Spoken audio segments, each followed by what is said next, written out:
늙은이를 꾸짖지 말고 권하되 아버지에게 하듯하며 젊은이에게는 형제에게 하듯하고 늙은 여자에게는 어머니에게 하듯하며 젊은 여자에게는 온전히 깨끗함으로 자매에게 하듯하라. 참 과부인 과부를 존대하라. 만일 어떤 과부에게 자녀나 손자들이 있거든 그들로 먼저 자기 집에서 효를 행하여 부모에게 보답하기를 배우게 하라. 이것이 하나님 앞에 받으실 만한 것이니라. 참 과부로서 외로운 자는 하나님께 소망을 두어 주야로 항상 간구와 기도를 하거니와 향락을 좋아하는 자는 살았으나 죽었느니라. 내가 또한 이것을 명하여 그들로 책망받을 것이 없게 하라. 누구든지 자기 친족, 특히 자기 가족을 돌보지 아니하면 믿음을 배반한 자요 불신자보다 더 악한 자니라.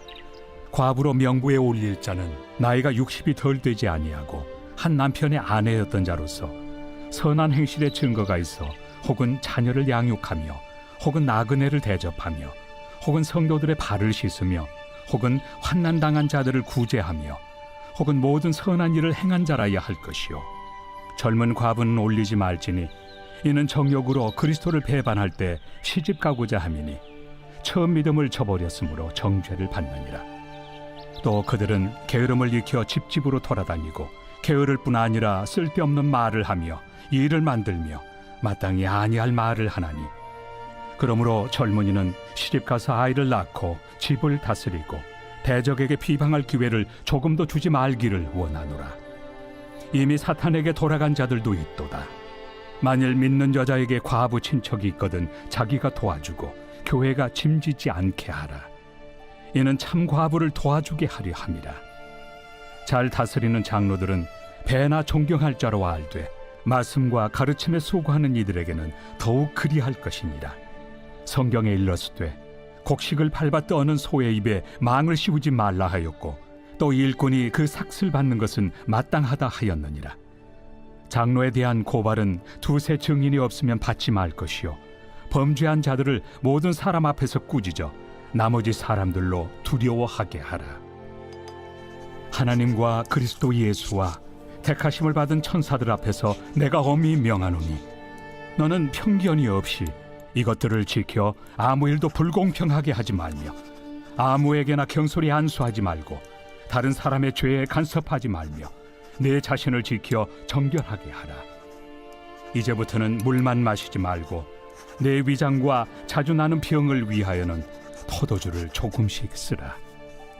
어떤 사람들의 죄는 밝히 드러나 먼저 심판에 나아가고 어떤 사람들의 죄는 그 뒤를 따르나니 이와 같이 선행도 밝히 드러나고 그렇지 아니한 것도 숨길 수 없느니라. 새벽 영성 기도 시간입니다. 오늘은 디모데전서 5장 함께 살펴보겠습니다. 사도 바울은 디모데전서 5장에서 여러 가지 가르침을 주고 있습니다. 목회자 디모데가 배우고 익혀야 할 부분들에 대해서 다루고 있죠.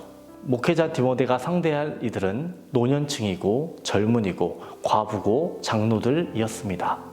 먼저 1절과 2절을 보시면 나이가 많은 이를 나무라지 말고 아버지를 대하듯이 권면하십시오. 젊은 남자는 형제를 대하듯이 권면하십시오. 나이가 많은 여자는 어머니를 대하듯이 권면하고 젊은 여자는 자매를 대하듯이 오로지 순결한 마음으로 권면하십시오. 이렇게 되어 있습니다. 성경의 표현대로 하면 늙은이와 젊은이로 나오고 있습니다. 또한 3절 이후로는 과부에 대한 내용이 많이 다뤄지고 있고요. 17절부터는 말씀을 전파하는 일과 가르치는 일에 수고하는 장로들에 대해서도 말하고 있습니다. 목회자 디모데가 어리지만 모든 이들에게 인정을 받고 본이 되라는 의미로 사도 바울은 이러한 서신을 쓰고 있는 것입니다. 뿐만 아니라 이 본문을 읽고 있는 모든 이들에게 우리들이 어떻게 관계를 가져야 하며 우리들이 관계에서 어떤 본을 보여야 하는지에 대해서 말해주고 있다라고 생각됩니다. 디모데도 노년층에게 젊은이들에게 잘해야 하겠지만 노년층도 젊은이들도 디모데에게 잘해야 하는 것입니다. 서로가 서로를 존중해야 하는 것입니다. 그리고 과부에 대해서도 다뤄지고 있죠. 과부여도 모든 과부가 아닌 기준을 제시하고 있습니다. 자녀들이, 친족들이 먼저 과부에게 신경 쓰도록 가르쳐야 한다고 말하고 있고요. 젊은 과부가 아닌 정말 혼자서 독립하기 어려운 나이 많은 과부만을 과부의 대상으로 여기고 있습니다. 오늘 본문을 통해서 두 가지를 잠깐 생각해 보고자 합니다. 첫 번째로는 모든 사람이, 모든 연령층이 존중되어야 한다는 것입니다. 과거, 특히 고대와 중세 같은 시기에는요, 노년층을 굉장히 존중했습니다. 왜냐하면요, 노년층이 젊은 층에 비해 많은 경험을 가지고 있기 때문입니다. 많은 경험을 가지고 있기 때문에 더욱 그들의 소리에 경청해야 했고요. 그들이 사회에 끼치는 영향이 대단했습니다. 반면에 어린 아이들은요, 존중받지 못했습니다. 어린 아이들은 배워야 하는 대상으로만 치부되었습니다. 교육의 대상으로만 여겨진 것이죠. 하지만 사회가 많이 바뀌었습니다. 어린이들에 대해서는 많은 존중을 하고 있습니다. 아직도 바꿔야 할 것들이 많긴 하지만 공평한 교육을 제공하려고 하고 있고요. 어린이들에게 안전한 환경을 만들어주기 위해 굉장히 사회가 노력하고 있습니다. 하지만 노년층에 대한 존중은 점차 사라지고 있는 것 같습니다. 왜 그렇겠습니까? 오늘날의 사회는요, 많은 정보를 노년층에서 얻기보다는 인터넷에서 얻기 때문입니다. 노년층에 대한 의존도가 감소한 것입니다. 이러한 노년층과의 갈등은 우리나라만의 문제가 아닙니다. 세계적인 현상이기도 하지요. 노년층이 젊은 층을 이해하지 못하고 또 젊은 층이 노년층을 이해하지 못하고 서로 평행선을 달리고 있는 것입니다. 젊은 층을 향해서 일방적으로 존경을 강요할 수 없는 거고요. 노년층을 향해서 젊은 층을 일방적으로 이해하라고도 할 수 없는 상황인 것입니다. 젊은 층은 노년층을 배려하고 존경하고 노년층도 젊은 층의 상황을 이해해주고 존중해줘야 합니다. 특히 우리는 그리스도인입니다. 젊은 층에 속한 그리스도인도 있고 노년층에 속한 그리스도인도 있을 것입니다. 우리 모두가 서로를 용납하고 이해하며 사랑하는 마음을 가져야 하겠습니다. 두 번째로는 약자를 돕는 그리스도인이 되어야 합니다. 성경을 보면 사회적 약자를 챙기시는 하나님에 대해 나옵니다. 구약에 보면 고아, 과부, 나그네를 챙기시는 하나님의 모습이 나오죠. 디모데가 목회하던 사역지의 사항을 보면 과부들이 참으로 많았던 것으로 보입니다. 그래서 정말 세세하게 그들의 형편을 다루고 어떻게 도와줘야 하는지에 대해서 다루고 있는 것입니다. 오늘 본문에서 과부를 돕는 방안을 제시한다고 해서 우리들이 과부만을 도와야 할까요? 그렇지 않습니다. 오늘날 우리들이 누구를 도와야 할지에 대해서 우리는 생각해 봐야 합니다. 그 대상이 누구라고 생각하십니까? 굉장히 다양한 사람들이 언급될 것입니다. 어린이, 노년층, 또 환우분들이 언급될 수 있겠죠. 국가가 그리고 많은 복지시설들이 나름대로 많이 돕고 있습니다. 하지만 법의 사각지대에 있는 이들을 돕는 것이 우리에게 더욱 필요하지 않을까요? 우리 교회가 선교하고 있는 말레이시아 난민학교가 그런 케이스가 아닐까라고 생각됩니다. 출애굽기 22장 21절에서 24절에는 이러한 말씀이 있습니다. 너는 이방 나그네를 압제하지 말며 그들을 학대하지 말라. 너희도 애굽 땅에서 나그네였음이라. 너는 과부나 고아를 해롭게 하지 말라. 내가 만일 그들을 해롭게 함으로 그들이 내게 부르짖으면 내가 반드시 그 부르짖음을 들으리라. 나의 노가 맹렬함으로 내가 칼로 너희를 죽이리니 너희의 아내는 과부가 되고 너희 자녀는 고아가 되리라. 또한 룻기에 나오는 룻의 상황을 우리는 압니다. 그녀는 과부였죠. 하나님께서 고아, 과부, 나그네를 위해서 곡식을 벨 때 일정량을 남겨두라고 하셨습니다.